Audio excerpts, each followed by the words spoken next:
ಭಾಷೆಯನ್ನು ಮಾತಾಡಿ ನೀವು ಕೇಳಿದಿರಲ್ಲ, ಶೋಣಿತಾಪುರದ ದುಷ್ಟ ರಾಕ್ಷಸನು ಸ್ವರ್ಗಕ್ಕೆ ಅಭಿಯೋಗ ನಡೆಸಿದ್ದಾನೆ. ಇತರರಿಗೆ ನಾವು ಕೇಳುಂಟು ಮಾಡುವುದಿಲ್ಲ ಅಂತ ಸುಮ್ಮನೆ ಕುಳಿತುಕೊಳ್ಳಬಹುದು.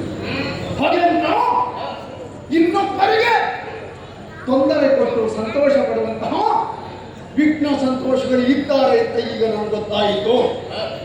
ದುಷ್ಟ ರಾಕ್ಷಸರು ಹನನವನ್ನು ಮಾಡುವುದಕ್ಕಾಗಿ ದೇವತೆಗಳು ಸಿದ್ಧರಾಗಿದ್ದೀರಿ ತಾನೆ. ಕೈಯಲ್ಲಿ ಆಯುಧವನ್ನು ಹಿಡಿದುಕೊಳ್ಳಿ, ಐರಾವತವನ್ನು ಏರಿ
ಸೋಲುವುದು ಆ ಬಳಿಕ ಕಪಟದಿಂದ ಗೆಲ್ಲುವುದಕ್ಕೆ ಮುಂದಾಗುವುದು.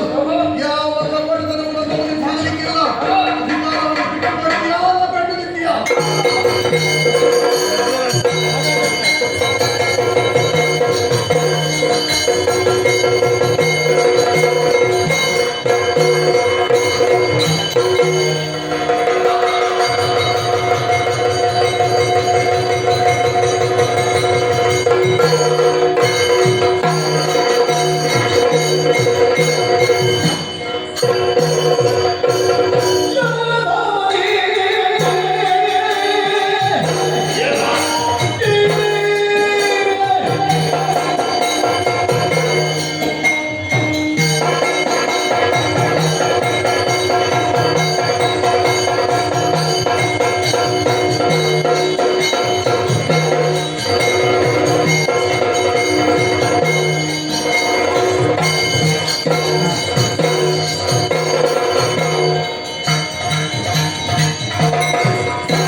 ನಿನ್ನ ಬಗ್ಗೆ ನಾನು ಕೇಳಿ ಬಂದೆ.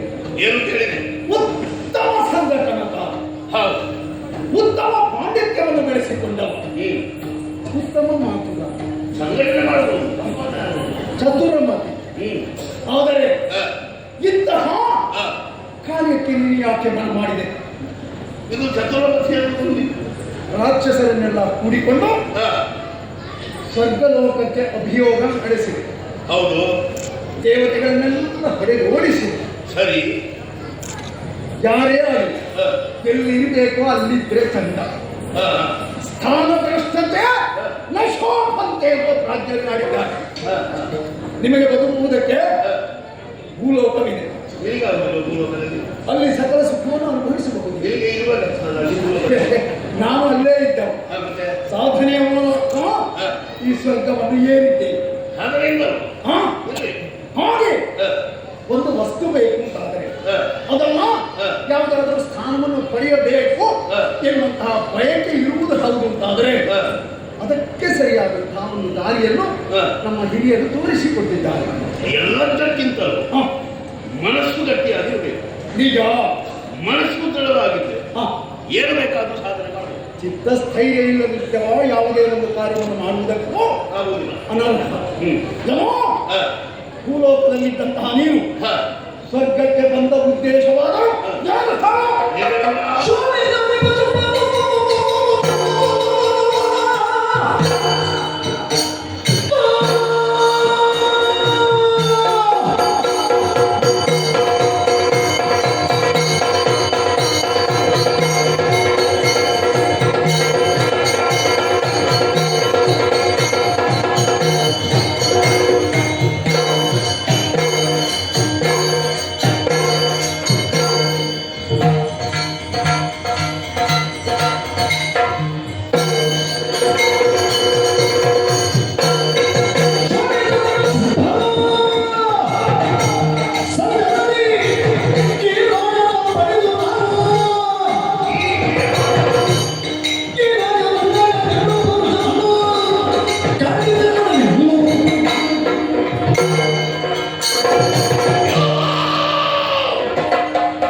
ನಾನು ಯಾರು ಮತ್ತೊಂದು ಸಲ ಹೇಳಬೇಕಾದ ಅಗತ್ಯವಿಲ್ಲ.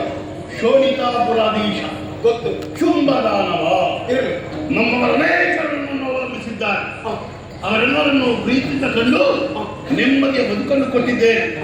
ದೇವೇಂದ್ರ, ಸಾವಿರ ಸಂಧಿಯ ಆನೆ, ಕೈಯಲ್ಲೊಂದು ಪುರುಷ, ಏನೇ ಯುದ್ಧಕ್ಕಾಗಿ ಎದೆ ಉಪ್ಪಿಸಿ ನಿಂತಿದ್ಯಲ್ಲ, ಏನ ಯಾರ ಧೈರ್ಯದಿಂದ ನೀವು ಬಂದದ್ದು? ದೇವರ ದಯೆ ಎಲ್ರಿಗೂ ಬೇಕು, ನನಗೆ ಗೊತ್ತಿದೆ. ಯಾರ ದಯ ಅಂತ ನನಗೆ ಚೆನ್ನಾಗಿ ಗೊತ್ತು. ಆ ಹರೀಶನ ದಯ. ಅವ ಬೆಳ್ಳಾಗಿ ಬಂದು ನನ್ನನ್ನು ಇಲ್ಲಿ ರಕ್ಷಣೆ ಮಾಡ್ತಾನೆ. ಹರೀಶನದ್ದು ಇದೆ, ಸದಾಶಿವನದ್ದು ಇದೆ. ಅವ ಏನಾದ್ರು ಇಲ್ಲಿ ಕೊಡ್ತಾನೆ, ಇಲ್ಲಿ ಕೊಡದಿದ್ರೆ ಒಳಗಾದ್ರು ಕೊಡ್ತಾನೆ. ಅದು ಗಟ್ಟಿಯಾಗಿ ಗೊತ್ತದೆ ನಿನಗೆ. ಹಾಗಾಗಿ ಎದೆ ಉದ್ದಿಸಿ ಯುದ್ಧಕ್ಕಾಗಿ ಬಂದು ನಿಂತಿದ್ಯಲ್ಲ, ಒಂದು ಹೇಳ್ತೇನೆ, ಸಾವಧಾನದಿಂದ ನಾಲ್ಕಲೋಕವನ್ನು ಬಿಟ್ಟು ನೀನು ತೆರಳಿದ್ರೆ ನಿನಗೆ ಉಳಿಗಾಲವಿದೆ. ಇಲ್ಲದಿದ್ರೆ ನೀನು ಓಡುವಂತಹ ದಾರಿಯಲ್ಲಿ ಒಂದು ಹುಲ್ಲು ಕಟ್ಟಿ ನಡೆಯಲಿಕ್ಕಿಲ್ಲ. ಸ್ವರ್ಗದ ಪೆಟ್ಟು.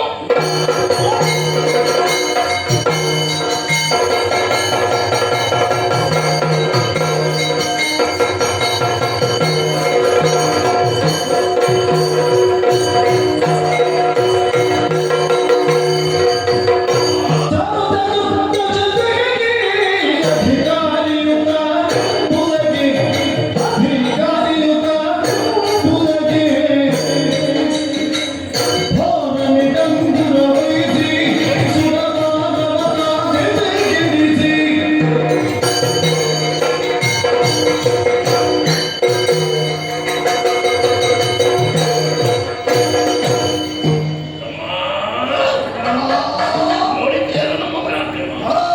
ನಮ್ಮ ಬೀಜವನ್ನೇ ಕ್ಷಣವೇ ನಮ್ಮನ್ನ ಏಕವಶಕ್ಕೆ ಪ್ರಾರಂಭ ಮಾಡಿತು. ಹೌದಣ್ಣ, ನಿಮ್ಮನಿಗೆ ಜಯವಾಗಲಿ. ಈ ಮಾತನ್ನು ಕೇಳುವಾಗ ಮನಸ್ಸಿಗೆ ಆನಂದವಾಗ್ತಾ ಇದೆ, ಸಂತೋಷವಾಗ್ತಿದೆ.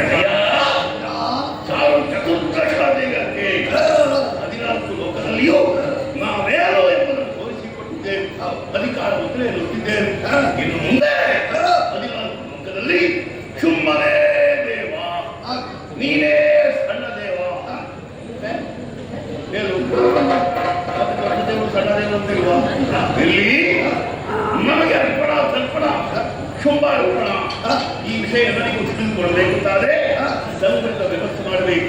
14 ಲೋಕದಲ್ಲಿ ಸಂಗ್ರಹ ಸಾರಿ ನಮ್ಮ ಆಜ್ಞೆಯನ್ನು ಪಾಲಿಸುವಂತೆ ಅವರೆಲ್ಲರಿಗೂ ಬರಬೇಕು. ವ್ಯವಸ್ಥೆ ನೀನು ಮಾಡಬೇಕು. ಈಗ ವಿಶ್ರಾಂತಿ ಪಡೆಯೋಣ.